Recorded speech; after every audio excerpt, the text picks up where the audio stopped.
See out the way. Waiting on that time. Feel me if you've been waiting on yours. That moment. Ladies and gentlemen, It's close. we're just a few days away. August 26th, the biggest day in fight sports, and we're here to cover it all. It is I, the king of Salvadorian strong style, Jesse Rivas, along always with Joe Gilpin. Together, we're bringing you Fighters Block, the best fight comedy podcast on the planet today. How are you feeling, Joe? I'm feeling really good, bringing the people quality audio entertainment, as we always do. We are living in a post-ecliptic world, and I'm loving it. I'm digging it. I'm loving this new world where everything is turned upside down, and suddenly Jon Jones uses drugs, and Conor McGregor is doing dumb stuff. What kind of world is this? I don't even know anymore. It's ridiculous. I don't get it. It's changed the world. I can't believe it. Yeah.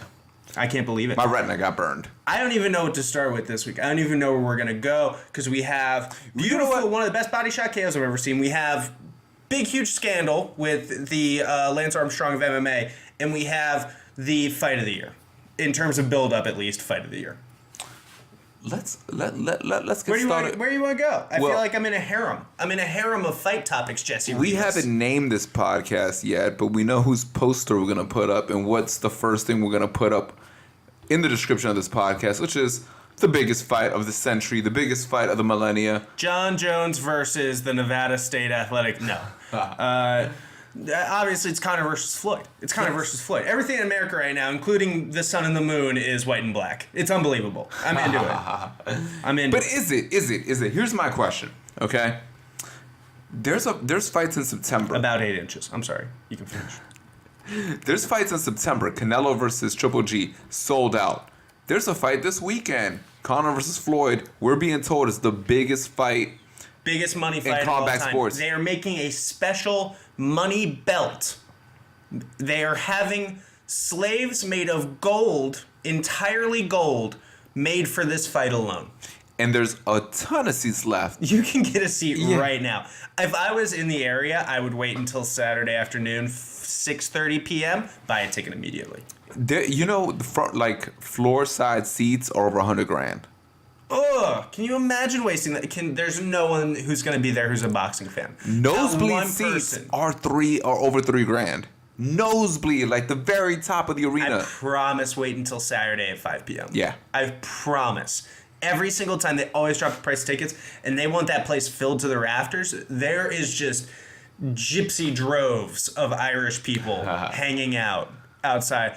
That is an interesting thing. Do you think after all this buildup, because something that's always impressed me about Conor is the way his fan base will travel. Every fight's a home fight, right? Do you remember the Jose Aldo one? It was like, wow, it's going to be all the commercials where Conor and a giant horde of Irish people walking the streets. They can never do that commercial right now, by the way. A bunch of angry white people just like marching down the street. Never do it. And then they had Jose and all these Brazilians and his country behind him. And then they showed up to fight night. It was like 6 Brazilian dudes and like everybody else in the place was Irish. Do you think that's going to be the case this weekend? Are we going to get a full-on race war is what I'm asking. I think most of the people going to the event don't watch MMA. They don't give a fuck about MMA or boxing. They don't give a single fuck. For $100,000? Who has $100,000 that knows this sport that's going to go watch this? Maybe Holyfield? Right? Maybe? Like, come on. Nobody's going to this fight that watches this like a deep dish fan. How weird would it be if you just see an empty ass arena? Oh man, like some weird they all fucked up the date on the ticket or something. Like Kovalev versus Ward was like that. It was weird to see this pay-per-view, but nobody was actually at the arena. They just need to darken the lights on the audience so bad. Like, they all come out while they're doing the entrances. It's all, just super close up on their face as they're walking out. And the pay-per-view sales are starting to scare me a bit because the UFC is giving away free Conor merchandise if you order the pay-per-view ASAP. That's a problem. Yeah. This is a crazy fight. This is the fight that we've been talking about all year, pretty much. Let me ask you this, right? As a fight fan, how many fight parties have you been invited to so far? Zero. Yeah, me too. None. Nobody's single invited one. me to a fight party. I don't know if it's not like I'm just being like a sad person, like that nobody likes me. Like I get invited to fight parties all the time. Yeah. Not for this. No. I think it's the price. I think they set the price too high at $100. I don't want to pay $100 to watch Yeah, this fight. I think a lot of people really hesitant about ordering the fight just because the price is too high. It really is. Man, this is a freak show fight. Freak shows are not meant to be my luxury moments. I don't want to ball out by watching a fight that I'm pretty sure is going to be one-sided. Yeah. You know what I mean? If you tell me, Triple G versus Canelo, we're going to up the price a little bit so we can get some better fighters on the undercard. Like, oh, great. That's no problem. But the reason this fight's $100 is so they can pay down the investment they're making on getting guys like Conor and Floyd. You know what I mean? It's being passed off to us, the consumer. Do you feel like Capitalism is the devil. Do you feel they kind of jumped the shark a little bit by having so many press conferences that it kind of... I feel like after 2 press conferences, there was too many. Yeah. Anything after 2. Do you remember anything that happened from them? No. No, right? You just remember people getting tired. And the most fun of this fight was always going to be in those lead-ups. And when even those lead-ups started giving you diminishing returns, they needed to pull the plug. Did you see the final press conference? The one I heard that it was happened boring as shit. It was so boring. They didn't sell tickets like they usually do. It's just It's like the a press. Trump rally. Like, I just tune in if, like, some wild shit happens. You know what I mean? Like, he said, "What we're locking up who now? The Jews? Cool. I'll tune into that. I'll check out that rally." It's crazy. I have my doubts. I think this might be a flop. I wouldn't be amazed if this was a flop. Why did this fight turn into, like, Conor McGregor having beef with Paulie Malignaggi? Wasn't that so weird? Just like, that's the entire fight. That's the fight I want to see. That's the fight everybody wants to see right now because it's the only fight that it feels like there's any heat. Because I feel like Floyd he's breaking kayfabe too much. Every time there's a little bit of a scuffle between Conor and Floyd, on stage they're always very much into it. But as soon as they walk off stage, Floyd's like, "I was lying. That's all. So you'll think I'm lying and you'll buy the pay-per-view. That was a lie. I need you guys to know I don't really feel that way. There's no animosity between us." Because nobody thinks that, like, Floyd and Conor hate each other, right? This is not a blood feud fight. These are 2 dudes who are going to get in there because they're being paid unimaginable amounts of money for a half hour. I think the funniest thing about the build-up to this fight is Floyd's Instagram. I have seen months of the laziest workouts I've ever seen in my entire life. And I know it's bullshit. Yeah. It's honestly He's working. He's playing. He's selling the fact that he's like not taking the fight serious, that he's old and he can't train like he used to. There's none of the crazy training from the HBO 24/7s. He's like listening to Michael Jackson, punching really slowly. It's almost too much, right? Yeah. It's like Instagram videos. Like, he goes Instagram live, like, "Hey everybody, what's up? I was just robbed by an 85-year-old woman. She had one leg. That really sucks. I can't defend myself at all against anybody. I am the bottom of the food chain in terms of prey. Anyone can murder me." With that said, though,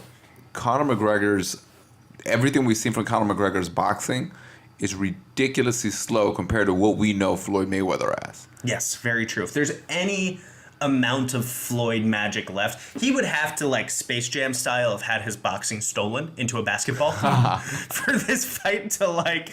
That's another movie we need to write, by the way. Yes. Boxing Space Jam is the fucking movie. There's no way. He would have to have regressed so far in a matter of, no time. But I will say we've always seen Floyd Mayweather. Sorry, Conor McGregor. They're the same person at this point. They are so similar. It's unbelievable. We've always seen He's Conor Black McGregor. Irish. Yeah, we've always seen Conor McGregor pull out miracles out of his ass. He really does. We've counted him out how many times? The second Nate Diaz fight, the Chad Mendes fight, the Jose Aldo fight, the Eddie Alvarez fight. We've counted this dude out so many times. We can stop with it. Even Eddie Alvarez, man, we were talking about how, like, this is a bad style matchup. Terrible style matchup. Yeah. A boxer wrestler is not going to play with the speed and the distance. He was so light years ahead of where Eddie Alvarez has ever been. It wasn't even funny. It was so beyond the word competitive. There is a chance that Conor could do something. I think that anybody who's saying, like, there's so many boxing heads that have made me mad about, like, there's literally zero chance. Like, are you really sure? Because the last time I checked, they're going to put on 8-ounce gloves and throw punches at each other's head. So there is a way. Yes. Is it a great chance? No. Is it a big path to victory? No. Do I know where my money is being bet on Saturday night? You're fucking right. It's going on fucking Floyd Mayweather. But there's a chance that Yes. like he catches the wrong left hand, gets wobbled, and shit gets completely turned upside down. I want him to do good enough. The same people told me Hillary Clinton would be president, so I don't trust anything anymore. You know what I mean? I don't. I personally want Conor to have at least a decent showing, just so I can pay $49.99 to watch Conor versus Paulie Malignaggi next. Yes. Give me a decent price, and I will order that fight. It's an audition fight, right? Yes. Let's see how you do, and then, maybe we'll put you in with some other people. What does the fight look like, right? I think that's what a lot of people are wondering. What does this fight look like? By the way, Paulie is going to be so salty on the commentary. Did you see the little dust-up they had? Yes. That was so worked. Explain it. It was, Paulie was talking trash to, like, all of Conor and Conor's boys, right? Yeah. And then Conor kind of snakes through up to the front, which his bodyguards would never in a million years allow if this was, like, actual.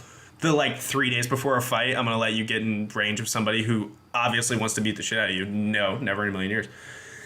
And they're having words back and forth, and they just kind of keep repeating the same points, which I don't think these two guys who are pretty good at talking would do unless they kind of had a script, like, okay, I'm going to do this, you're going to do that.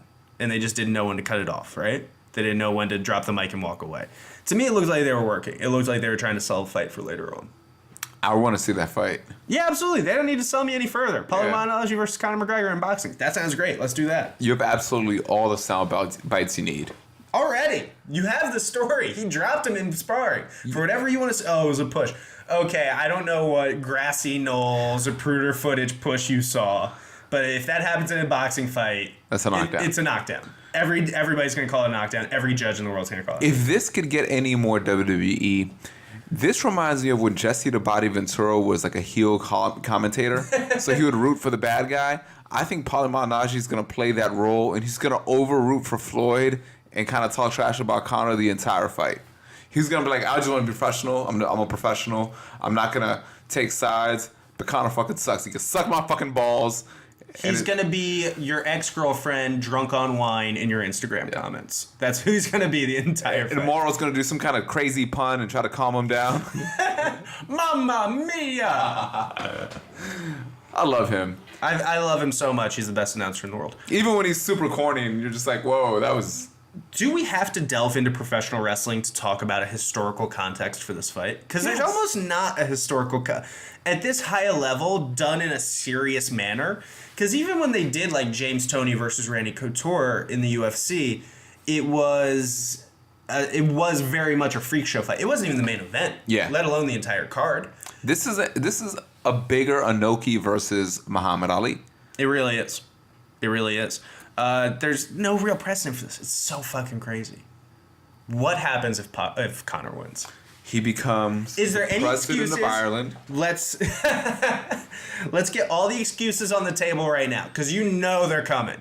This is what happens, right? If he wins that fight, the excuses will come like a wave over America. It will change the economy because this is what will happen, all right?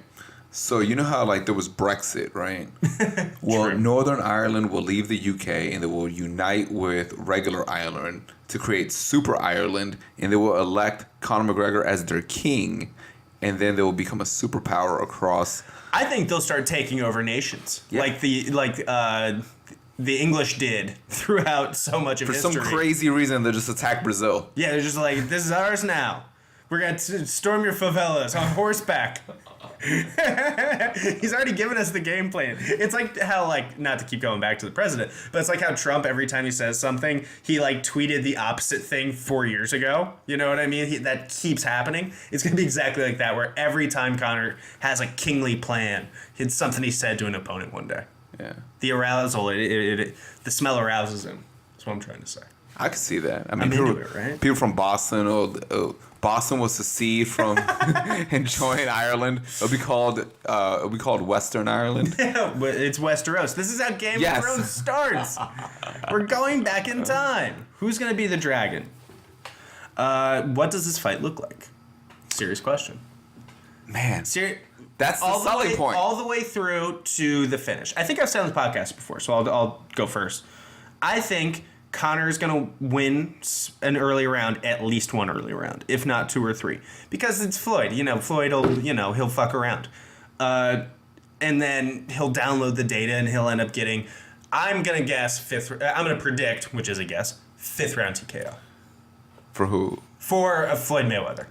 I think this is going to be one of those fights where people are going to start giggling in the first round. They'll be like, God damn, Floyd is fast. Holy shit. That is true, because there have been times where people have been like, okay, Floyd's going to ease into this fight. You know, he has to respect the power of this dude. And Floyd walks straight forward, plants his feet, and says, come get me, motherfucker. Against Pacquiao. That's exactly what he did. Everybody's like, oh, Pacquiao's best chances are early. So Floyd came out and just immediately took away those chances. You know what I mean? Have you ever watched a fight in a room full of like everyone's black except for you?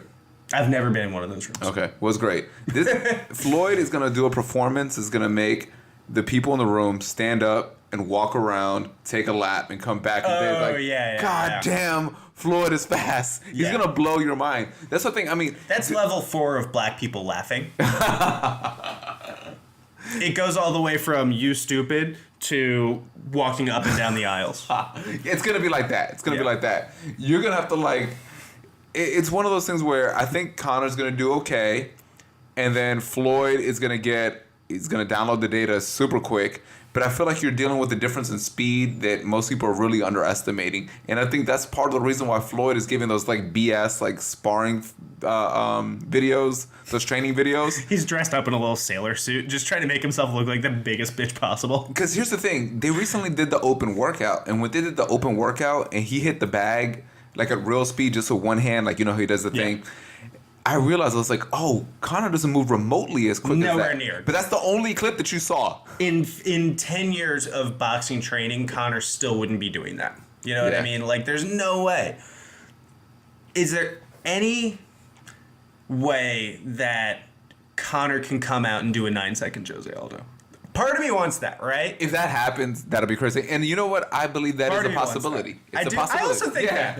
I'm going to be holding my breath for the first, 15 seconds of this fight. I would fucking go so ape wild. We will immediately, I will tell you that. We will be podcasting immediately. If that happens, I'm calling you up and turning on the machine. We're going live! We're going live. Yeah. I'm not fucking around. We're going live. Final takes. Final takes. Yeah. Fifth round TKO. Fifth round TKO. I think it's going to be a display of excellence all the way to a decision. It's going to... All the way to a decision, really? This is what I think is going to happen. People are going to be like, damn, Floyd's amazing. Holy shit. Yo, I don't think Conor could win. Man, this fight... See, but to me... this is why I hate watching Floyd fights. No, that will happen 100%. Oh, Twitter is going to be unreasonable. And then people are going to walk up and be like, he got us again. Yeah. And they'll be like, yo, you got any more pizza? And they'll be like, yo, I'm just waiting to see what they say after the fight. I just want to see the post-fight interview. He should kick him. He should kick him. And that's going to be the whole discussion of the fight party, in my opinion. And there's going to be a decision. And then Floyd's going to cry and, when they interview him, he's going to be like it was the toughest fight of his life, even though he, just completely destroyed Conor. Yeah, he's going to say, man, he's going to cry. They're going to put the mic on for his face. I just want to thank God first and foremost. And then he's going to kiss his one finger and put it up in the air halfway. Damn, that is... Do you have the visual? Real. Yes! You're 100% right. Okay, here's a serious question. Who's going to work face and who's going to work heel? Who should be the good guy? Who should be the bad guy? Here's one more thing that I think they're going to do in the post-fight interview. Let me bring it back. They're going to ask him, do you think that fight counted as breaking Rocky Marciano's record because it was an MMA fighter? And all the lights are going to turn off real, suspiciously. And then Floyd's going to be like, they never give me credit. For a while, the fans wanted this, and that's going to happen. Yeah, also. 100%. Yes. Should it count? I think it should. I think it should. Yeah. He's in there. Yeah. He's in there.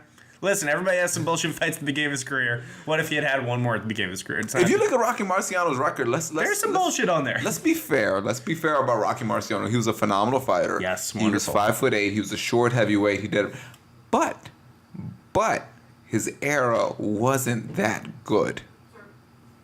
There was nobody really in that era. Yeah, no, it was trash. He fought he did his job. He beat everybody he could beat. It's not his fault. But Jersey Joe Wolcott wasn't. Yeah, he wasn't that's not the world elite level. When when you look at a guy like Andre Ward's resume, he His first fight was against Jersey Joe. Like, he went up from there. Well, Jersey Joe wasn't bad, but he was fought, fine. But he was older too. Yeah. He was a more past his prime fighter. But it's no one's fault. That's the best he had available. Who's the good guy? Who's the bad guy? Who should, if you had a son, which I'm assuming you have because I'm a racist, who should they look up to? It's polarizing. Did you see the last press conference? I know you probably didn't, right? No. But the last press conference, Floyd Mayweather conducts himself like a complete professional. And Conor's like, "You're a bitch. You're a bitch. Fuck Floyd." And everyone's like completely quiet. And Floyd's like, fixes his glass and he's like, "I want to thank everyone for being out here. You know, what we like to do here at Money Mayweather Promotions. You're a bitch." In the background is like, "Yeah, we like to entertain the fans. Conor's doing a great job." So, fucking heckling. yes. Damn. So it was weird. It was weird because it was like, it looked like he was trying to play face, and Conor's gonna be Conor. Yep. So it kind of made him look like a bad guy. But here's the thing: the actual fans weren't there. It was just the press. Interesting. Now, if you go back to the other press conferences, Conor looks like the anti-hero, and Floyd looks like the bad guy. I think Floyd should be the bad guy in this fight. I Yeah. think if I were to root for either of these guys, I would easily root for Conor McGregor. Yeah. I think he is the face. If for nothing else, he didn't beat the shit out of a bunch of women. But look what he did to Paulie though. Look what Conor did to Paulie. What did Conor do to Paulie? He dropped him in sparring like he's supposed to. He broke sparring code. Do you know Andre Berto was supposed to train with him because he's been friends with Andre Berto since before he made it. Word, I didn't know that. Yeah, him and Andre Berto were in the same rehabilitation. They were both rehabilitating injuries. Mm-hmm. Conor was rehabilitating, I think, like a leg injury, and Maybe his torn ACL or something. Yeah. And Berto was rehabilitating his shoulder. Word. They were friends. They hung out together every single day.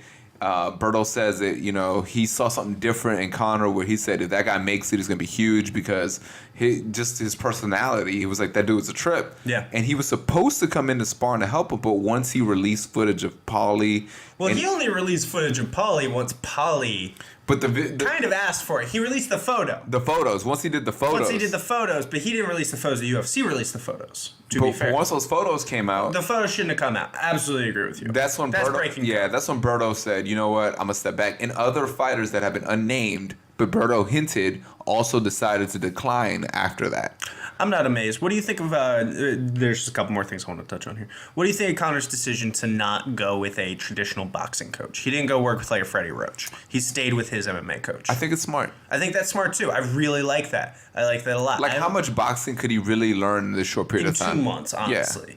No, he should work with the guys that he knows. He always has. He's in the middle of SBG Ireland, who were nothing before him. Nothing, and they'll be nothing when he leaves, to be honest. Yeah. They have, 2 or 3 more decent fighters on that level. And he has... Artem Lobov? Yeah, right. Artem Lobov, who's 35 and 35. Those guys have taken him to be the A-class #1 guy in the world, and he's going to stick with them. And his loyalty, I think, is very admirable. Love it. Love it, love it. People are going to be so pissed by the 8th round. They're going to be so mad. They're going to be so mad. Yo, it's almost not worth going to a fight party, to be honest. Because it's going to be so annoying. Every fight party is going to have 100 people. Everybody paid $1. And everybody has the strongest opinions. They all know exactly how this fight should have gone, and they all know how Game of Thrones is going to end. You know what I mean? Like, they're just, like, overly opinionated people. Yes. So let's talk. We have somebody who has the chance to become an all-time legend this weekend in Conor McGregor. I think if he wins this fight, he's an all-time legend. Yes. And Floyd, 50-0, all-time legend. Well, this fight's always good. It's history. Yeah, it's history. Win, lose, or draw. We also had a historically bad weekend. Yes. Or historically bad week, rather, for what many have called the greatest MMA fighter in history, Jon Bones Jones. Wow. If I had a nickel positive for every time Jon Jones did something great and then followed it up with something terrible, I'd be a millionaire. It's unfucking believable. Okay, to be fair, I probably have $5, but still, like, that's a lot. I could get a Big Mac with that. You should not be able to buy a Big Mac off of Jon Jones's mistakes. So Jon Bones Jones tests positive for steroids on a test a couple of days before the Cormier fight. It is an anabolic steroid agent that they found in his system. They're saying it was an oral steroid, and he will most likely be stripped of the win. He will most likely be stripped of the title. He will most likely be on a 4-year suspension if they are able to not provide anything like, oh, hey, here's a tainted supplement or something. He's fucked. Let's be honest. Do you think that he took the steroids knowing that he would be caught because he wanted to beat Daniel Cormier that badly? No, I don't think so, especially because he already had beaten Cormier. I think he really... Because you look at that press conference, or not, the post-fight interview right after, that was exactly the right thing to say, right? Jones is back. He's the guy now. He's redeemed himself. He's been on this excluded... Should be switched to no contest. Absolutely. Absolutely, it's a no contest. And Cormier should be given back the belt immediately. Disagree? No, I think that should happen. Absolutely, right? I can't find... I think... Because there's a lot of people like, why would he take a steroid right before the fight? He didn't take the steroid right before the fight. He was cutting weight. It was in his fat. And when you cut weight, it comes back out of your system. Steroids that you took weeks earlier suddenly reperfuse back through your system. It's not that he took it on the 6th. It's that he took it on June 1st, ate a bag of Doritos with it, or so, it just got stuck in his regular, normal training fat. And he cuts weight for the fight. It's back into his piss. That happens all the time. That's why most fighters, when they get popped at the scale. That's the most important drug test to beat. It's maddening. This is the second steroid test, I think, in a row, right? Did he have maybe one fight? He's not had a successful win in the USADA era. Can you believe that? That's crazy. He's always been on steroids. Let's say it. I mean, should we give this guy the benefit of the doubt? He's the Lance Armstrong of MMA. And I feel strongly about this because we said on this podcast, might be the best of all time. Might be I think I said that, number 1, pound for pound, nobody in the world can beat him. Yeah, because he's on steroids all the time. That is a big thing to do with it. He's not the only one, but fuck if we can't figure out that he's always on them. Yeah. It's unbelievable. Did you hear he might get a battery charge from California? You know what? That's my thought. It's like, you ever hated somebody that you just want to beat their ass? So he may have been just like, yo, I don't care if I get caught. I just want to beat Daniel Cormier's ass just off general principle. So you think he walked in and had a pretty... It was a brutal stoppage. Yeah, he knocked him out. It was a KO. Can you imagine being Daniel Cormier? And you're in that situation. You trained. You performed really well. Did everything right. Yeah. For whatever anybody wants to say about Daniel Cormier, he's always done everything the right way. There's never been... The only... thing that dude's testing positive for is the 11 herbs and spices from KFC. He's not testing positive for anything performance enhancing. You can look at him and tell that. And he walks in there against Jon Jones, puts up a very good fight. Puts together 2 very solid rounds, gets knocked out in the 3rd. And suddenly now we find out Jon Jones is pissing neon orange. Yeah. It's bullshit. I'm so... Does he have any career left? I mean, by the time he comes back, he'll be 34. I think his career was...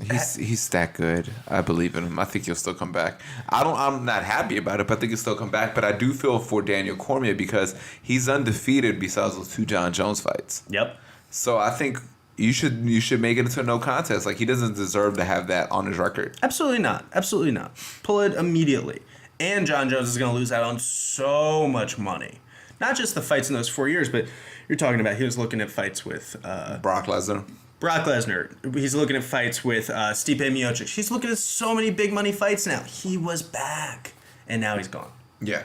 Daniel Cormier can come back. I think Daniel Cormier gets 1 or 2 wins. I think he's literally...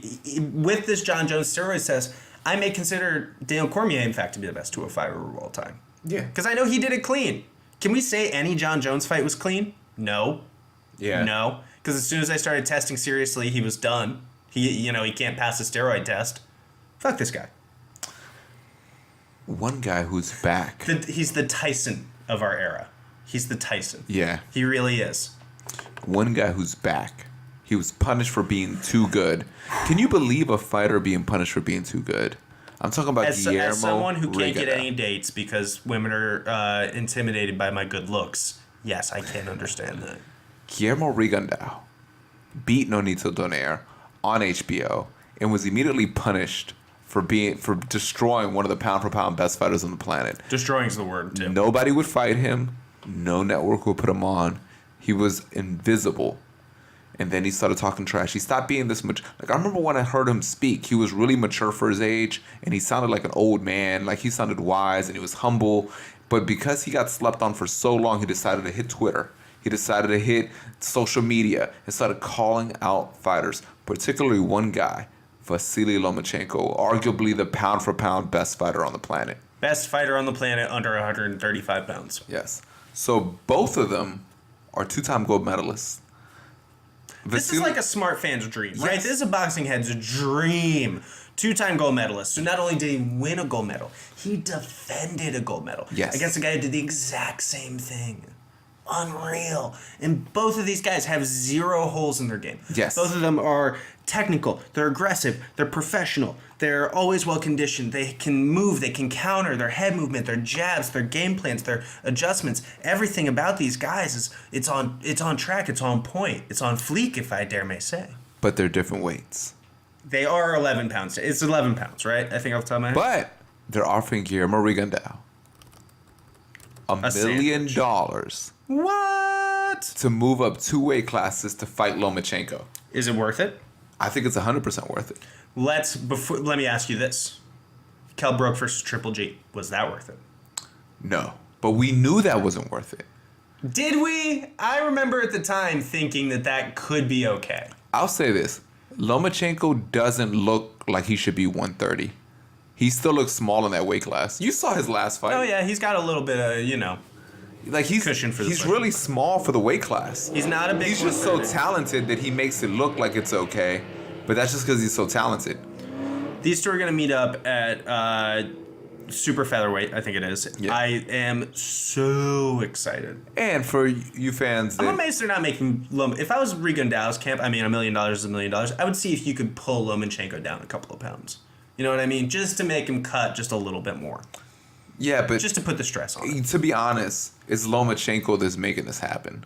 Yeah. Because Lomachenko could have just gone elsewhere and Rigondeaux would be nothing. Fucked. Completely and utterly fucked. So you have to, it's Lomachenko's promoter, it's Lomachenko, it's ESPN. They're all putting this investment because you could watch this fight literally anywhere. If you don't have cable, you can go to your local bar and just say, hey, can you put on ESPN? And they And will. every bar will. Yes. There's not a bar in the world that won't do that. And I think you- it's a brilliant move. Yeah, it's a brilliant move. Brilliant. I'm so into this. This year, I mean, this year and last year a little bit, we were making the right fights. And this is another example of that. They made the best fight they could make. December 9th. If you could name anybody in the world that I wanted to watch Guillermo Rigondeaux fight, it was Vasily Lomachenko. Yes. And now we have that. And I feel like I'm saying that for every weight class. If I could watch Triple G fight anybody, who would it be? Canelo. If I could watch Andre Ward fight anybody, who would it be? Kovalev twice. There you go. We're getting it over and over and over again. It's fantastic. fucking And happy. it was like, yo, don't we want to see titles being unified? Don't we want to see... One undisputed champion at 140? We did want to see that. Didn't we want to see Moises Flores versus Guillermo Rigondeaux? They have unfinished business. Flores is going to run out, cash in the money in the bank right there. He's getting completely screwed. I'm a Moises Flores. I'm a super fan. I have the tattoo across my chest. We did see titles unified. We have a unified champion in the world. We have no doubt who is the best fighter in the world at 140.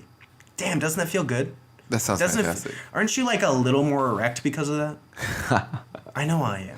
The only thing that was sad is the fact that there was so little knowledge out there about Indongo that people were like, oh, that guy didn't deserve to be in there. You mean that undefeated guy who was bigger, who had 2 belts? The guy who's 22-0, who was bringing world championships into this. That guy didn't have a right to fight another world champion. That's how amazing Terence Crawford is. People were saying that walking in, and they were wrong. But then they were also a little right, but there was also nobody else we could have put in there.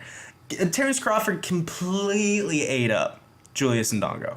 And would eat up anyone. That was one of the best body shot KOs I've ever seen in my life. Yeah. It was unbelievable. That, just a quick little 2 pieces of the body. Indongo was not able to... Just his calculation ability was not able to keep up with Terence Crawford's. Terence Crawford would switch orthodox, switch back to southpaw, and Indongo had to completely throw out his game plan.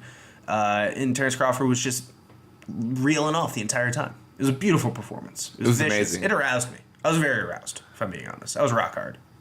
You know what is easier, right? Sitting on the Iron Throne in Game of Thrones, being the king of Westeros, or being Keith Thurman right now. Which is easier? Look at your threats. Look at the people who have the ability to challenge you for the title. Okay, your number one contender is Sean Porter, who was your toughest fight you've had in your career. had a fight with him where every round was within like 10 punches. Yeah. You have a unification possibility with Errol Spence Jr. 22-0, super prospect that just blew the brakes off of. The guy might have retired Kell Brook. Yeah. Unbelievable. And then when you hold the belt, you basically become the number one contender for that belt when you move up. And you got Crawford moving up. Yep. This is without mentioning that we have Danny Garcia, we have Jesse Vargas, we have the world beater, the conqueror of men, the monster among men, Jeff Horn. He's always out there. You got Jeff Horn calling everyone out. He's talking mad trash, calling out the winner of Floyd versus Conor. When a guy as talented as Lamont Peterson or Lucas Matisse are like honorable mentions in the rankings, it's a talent-rich division. This division is one of the best we've had in a while. And Lamont Peterson has a belt in that weight class. Yep. Yeah. So these are your options, and it's going to be really difficult to get back to work. Have you ever had like a long vacation and all the paperwork stacks up at work, and then you know that like you're going to have to work weekends, you're going to work late to catch up? Oh, no, I've never had a job. Okay. I live off the government. Well. No, yeah, I do what you mean. Well, Keith Thurman, he's sitting at home doing yoga with his beautiful wife, his new wife. He's enjoying his money for the first time in his career. Enjoying is the right. He's enjoying his new wife. I agree. And he's meditating. He's enjoying his money. He's taking care of his family, and he looks at the TV and he knows that, oh shit, Crawford's moving up. Oh shit, winter is coming. Literally though, Jesus Christ, I would be taking so many pictures with that belt. What do you do? Every belt. I am so scared for Keith Thurman because here's the thing: like people remember old Keith Thurman. They haven't been following him on Instagram like I'm following him. He's becoming civilized. He's like Rocky 3. That's problematic. Yeah. It's an issue. The eye of the tiger's not there. It's an issue, man. Roman soldiers slept on concrete slabs for a reason. Yeah. You got to stay a little pissed off. But he's on top right now and he's enjoying life. And at some point, don't you have to kind of say, like, isn't that the point? To have a good life that you can lead? Here are the fights I would take if I were him. I would immediately fight Lamont Peterson first. And that's not an easy fight. But that's as easy as you're going to get. Yeah. That's the first fight I'll take. Clear second fight. The winner between Danny Garcia and Sean Porter. I was going to say the winner of Jeff Horn Pacquiao. Oh. Right? Don't you want that Jeff Horn money? Yes. But you know what I heard, though? That if Jeff Horn beats Pacquiao in the rematch, Bob Arum, since it's ESPN, it's Top Rank, he's going to throw in Crawford. I mean... And Crawford's going to beat the ass. brakes off that boy. Hey, you can't call weight on Bob his Arum white. is pissed at Jeff Horn. He does not like your boy. Yeah. That would be very unfortunate for Jeff Horn. And you know what? I actually think Jeff Horn's going to win the rematch.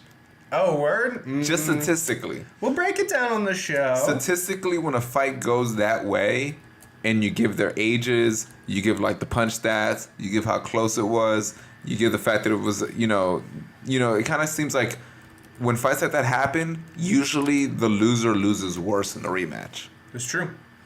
Look at, for you MMA fans out there, Lawler versus Hendricks. Yeah. Close first fight. That second fight comes in and they just, Johnny Hendricks just doesn't have it again. Yeah. Bummer. Do you want to move along to break down pretty much the only fight we're breaking down this weekend? The Cotto fight. Cotto, yes. A business genius, doesn't want anyone to watch this fight. Apparently, because he scheduled it. Cotto versus Kamagai. This fight was actually scheduled before Conor versus Floyd. And I guess either it was Oscar De La Hoya, HBO, or somebody was too stubborn to change the date once Conor versus Floyd was announced. So the only thing that was changed is the fact that Cotto said, okay, look, I'm not going to retire this time since no one's watching this. Catch me in December. I'm going to retire in December. I swear to God. Unless fucking Conor and Floyd have a goddamn rematch. Which they very well might. Or that's exactly when Conor versus Paulie is going to be. 100%. There's going to be a little Italian freezing, a little Irish. But he will fight for the vacant title that Canelo left the light behind. weight. Yeah. And the winner of this fight is either going to fight Canelo if he beats Triple G, or the winner of the rematch between Liam Smith and Liam Walsh. Yes, Liam Smith may get another huge payday. Holy fuck, that guy can't stop making money. Did you hear he won Powerball this week? I swear to God he did. Mr. Horseshoe himself, he can't not win. Good for That's Liam. the best call of the year. That's the best moment in this podcast. When I called, tell the people. You said he's gonna get his ass whooped and he's gonna win from some BS decision. And that's exactly what happened. The kid sees it coming. I'm telling you. So yeah. He's not even the best Smith brother. But he's the most successful. He's the most successful. He's the Casey Affleck of the Smiths. Meanwhile, Colin Smith doesn't want a goddamn belt, and he's super talented. He's really undefeated. Good. Yeah. He's really good. He can't get a fucking title shot. Because they see how lucky his brother is. Oh my God. So Miguel Cotto hasn't fought in a while. Been about a year and a half, 2 years, coming up on 2 years, right? The Canelo fight was like late 2015. And he's getting towards the end, getting closer to 40, which is not good for that weight class. Okay, especially. let's be honest. Cotto's gay, right? Yeah. Like I have nothing against. I'm not like homophobic or nothing. No, I say that like, oh, Cotto's 5'6". You know, just, it's he's 5'8" actually. Is he? No shit. Maybe, I don't know. They lie about that sometimes. He's definitely not gay. Yeah. But here's the thing. Here's the thing though. Have you seen the pictures of him and his wife? No. Okay. Take a look. His wife's a thirst trap. She looks like she hasn't been banged in so long. Word? Like she's always like showing it like crazy cleavage or her booty. Like she's like, somebody please take this. It's good, it's juicy. She's just putting out Melissa Guzman. That's too much like the name Louise Guzman for me to feel comfortable. But Miguel Cotto. Damn, she is showing them girls off. But Miguel Cotto. She got them big things, not them bee stings.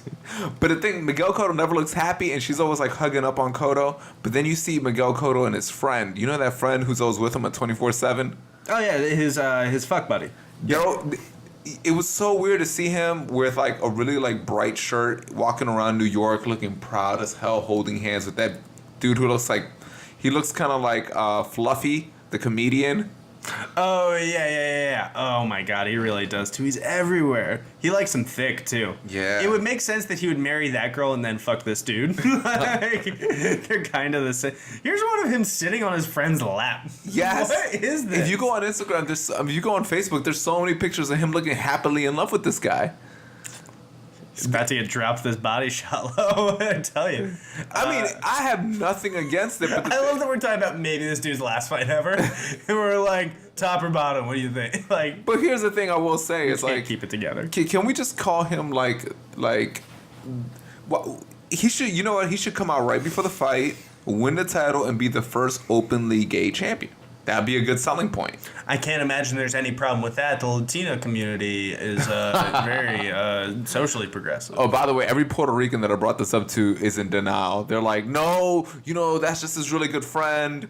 Maybe that's how they joke around. You know how how sometimes you blow each other as a joke? They're like, maybe they have like those. Hey, wouldn't it be hilarious if we just like fucked all weekend and didn't tell anyone?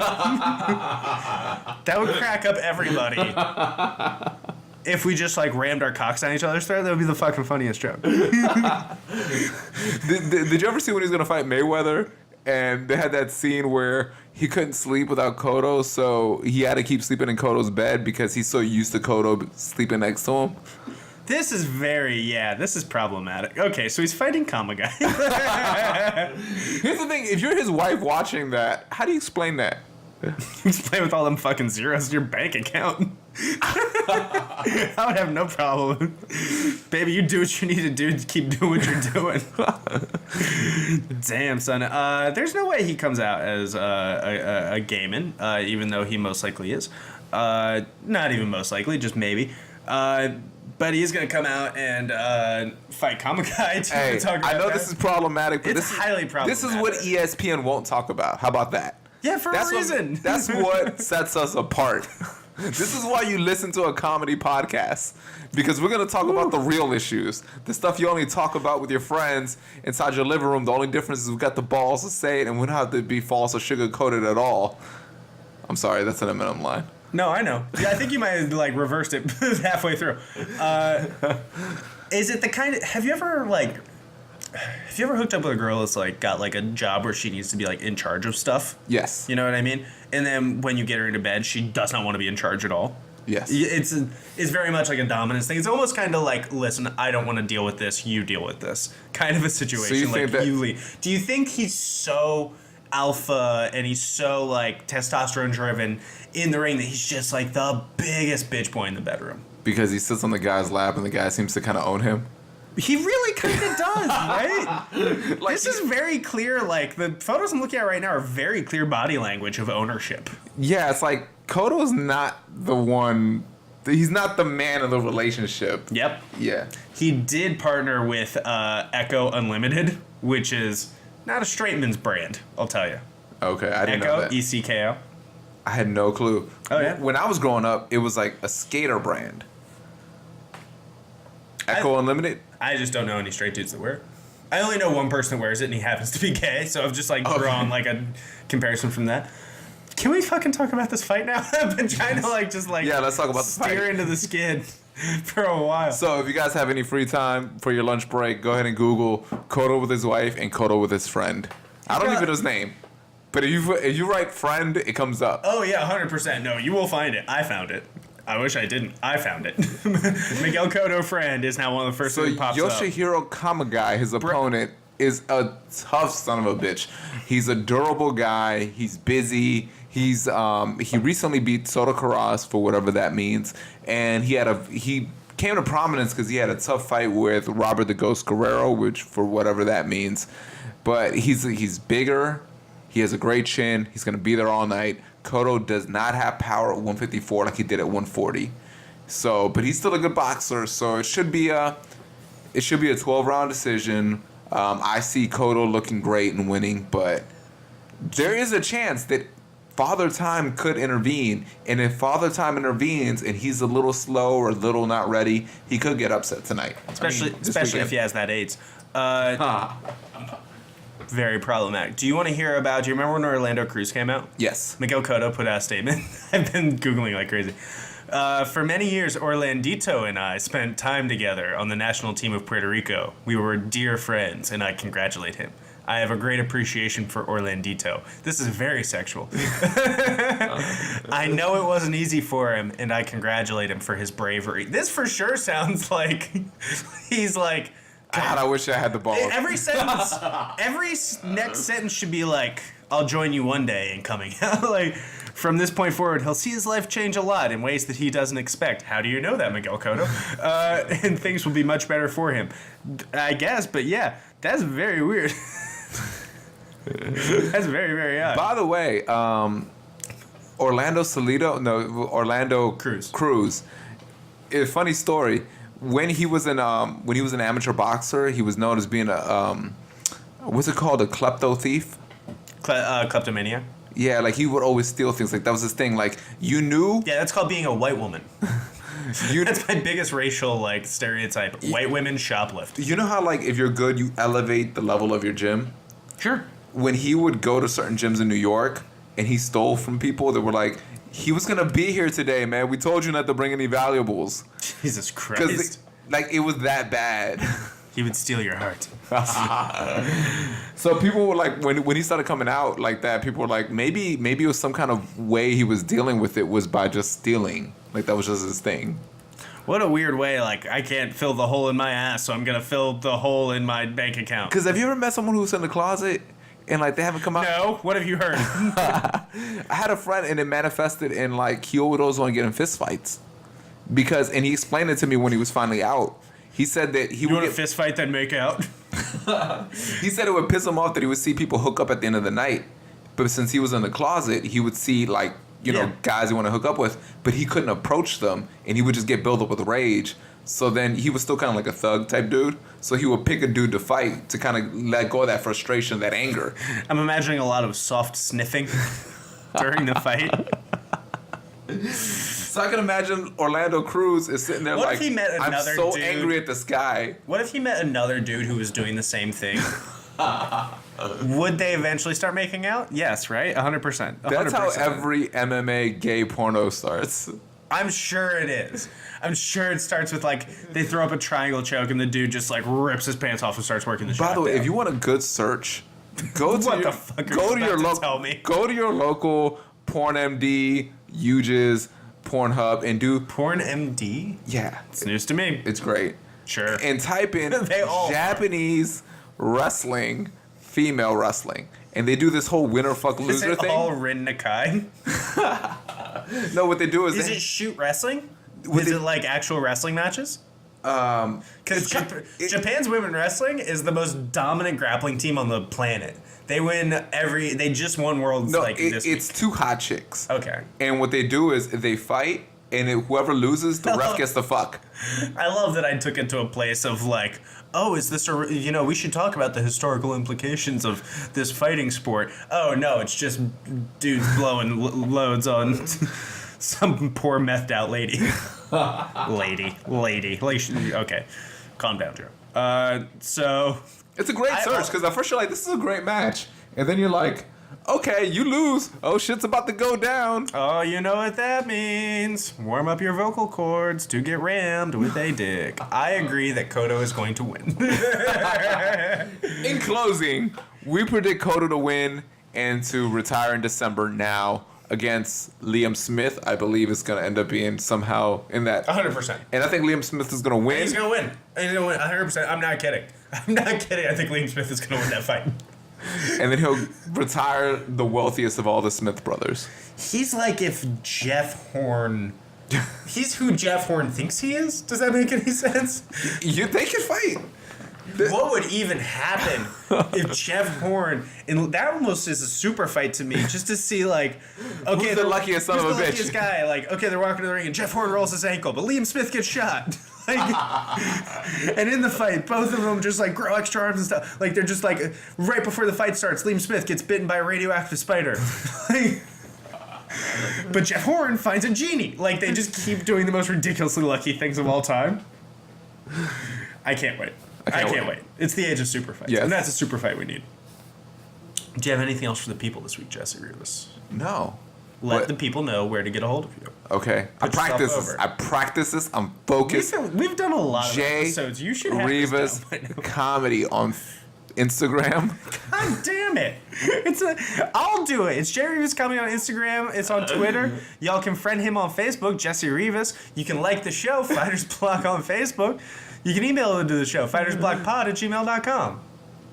Right? You should subscribe to the show and you should tell people about the show. If you see something you like, say something about it. Don't keep I us a believe that. secret. You got to show your light to the universe. You got to open it up. It's the only way to go. It's the only way to go. I'm getting very heady. I'm getting very what's Sandberg. the word? Yeah. I was going to say hi. My name is Joe Gilpin. You all can find me online, twitter.com/badtweetist, Instagram Joseph M. Gilpin. Doing comedy around the DMV area. You can always check that out.